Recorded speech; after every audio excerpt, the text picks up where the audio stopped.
एक बार की बात है, महात्मा बुद्ध के साथ शिष्य आनंद कहीं जा रहे थे। रास्ते में उन्होंने देखा कि एक अधेड़ व्यक्ति एक चट्टान पर बैठा रो रहा है। वे उसके पास गए और बोले, क्या बात है, तुम कौन हो और क्यों रो रहे हो? आनंद की बात सुनकर उस व्यक्ति की सिसकियां थम गई। वह अपने आंसू पोंछता हुआ बोला, मैं पास के गांव का रहने वाला एक बदनसीब व्यापारी हूँ। मैं जो भी काम करता हूँ वो बिगड़ जाता है।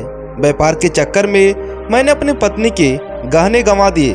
मैंने अपने परिवार को भी खो दिया, यहाँ तक कि मेरा घर भी गिरवी पड़ा है। मुझे तो लगता है कि मैं किसी काम का नहीं हूँ। मेरी किस्मत बहुत ज़्यादा खराब है।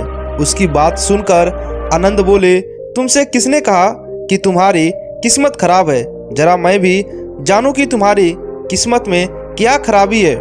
वह व्यक्ति बोला, पहले मैं खेती करता था, पर हर साल उसमें घाटा होता था। कभी सूखा पड़ जाता था तो कभी ज़्यादा बारिश के कारण फसल बर्बाद हो जाती। इससे परेशान होकर मैंने व्यापार करने का निश्चय किया। मैंने पत्नी के गहने बेचकर अपना व्यापार शुरू किया, लेकिन मेरा व्यापार नहीं चला।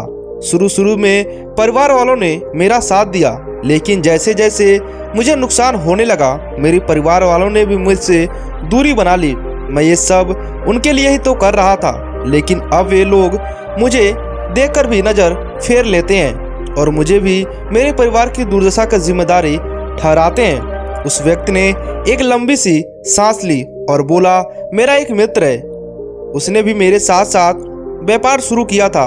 उसका व्यापार अच्छा चल रहा है। वह जब भी मेरे घर आता है तो अपनी सफलताओं की कहानियां सुनाता है।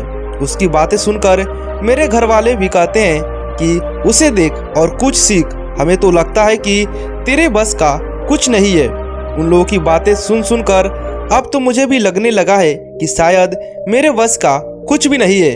अब तो मुझे अपना जीवन ही व्यर्थ लगने लगा है। मेरे मन में ख्याल आता है कि अपना जीवन समाप्त कर लूं। मैं यहाँ आया भी इसी इरादे से था, लेकिन हिम्मत नहीं कर पाया, इसलिए यहाँ बैठा एकांत में विलाप कर रहा था।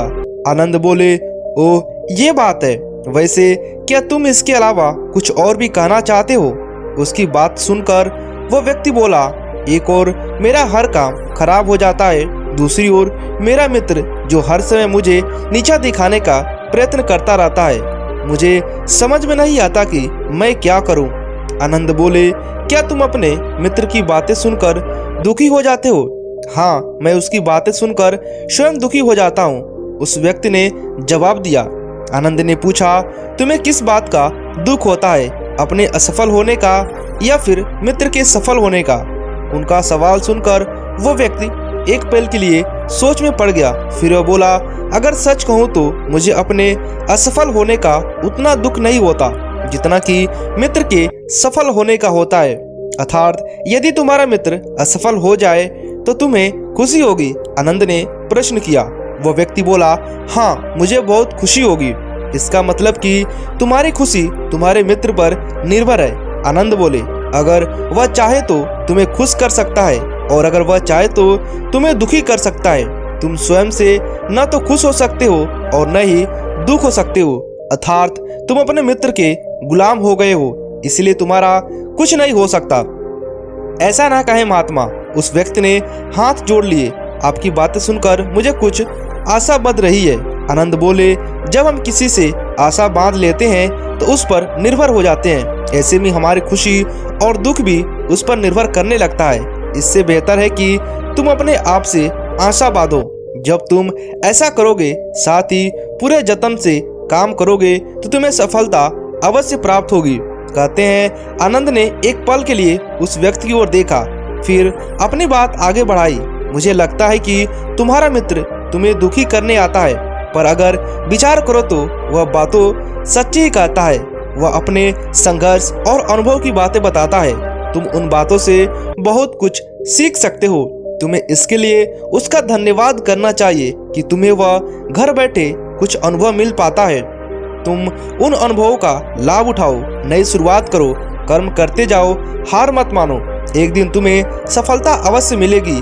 आज तुम जिसे अपना बुरा व्यक्ति या बुरा किस्मत कर रहे हो, एक दिन यह बदल जाएगी। इसी के साथ तुम्हारे विचार भी बदल जाएंगे। और देखना, जब तुम्हारा अच्छा वक्त शुरू होगा तब तुम्हारा मित्र भी तुम्हें अपनी सफलताओं की कहानियां नहीं सुनाएगा। तब वह अपनी असफलताओं की बातें बताएगा ताकि तुम उसकी बातें सुनकर भ्रमित हो जाओ, तुम्हारा आत्मविश्वास हिल जाए और तुम गलत निर्णय ले सको। लेकिन उस समय भी तुम्हें अपने बुद्धि का प्रयोग करना होगा। तुम्हारा मित्र जैसे आज तुम्हें दुखी करने आता है, उसी तरह उस समय भी वह तुम्हें दुखी करने आएगा, क्योंकि जिस तरह से उसे दुखी देखकर तुम्हें मजा आता है, उसी तरह से उसे भी तुम्हें दुखी करने में उसे भी बहुत मजा आएगा। वह व्यक्ति बोला, आपने सही कहा, लेकिन मेरा सबसे बड़ा दुख ये है कि मेरे परिवार के लोग भी इसमें शामिल है। वास्तव में कहूँ तो अपने परिवार के लिए अच्छा करना चाहता था, लेकिन वे लोग भी मेरी बात नहीं समझते। वे भी मुझे गलत कहते हैं और अब तो वो मेरे साथ भी नहीं है।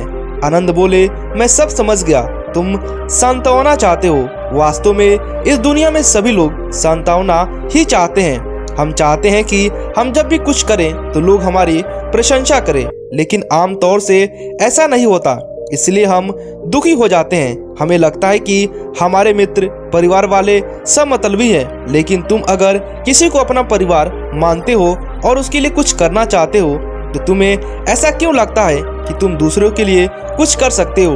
वास्तव में तुम अपनी खुशी के लिए कर रहे हो, इसीलिए परिवार के लिए कुछ करना वास्तव में अपने लिए ही करना होता है।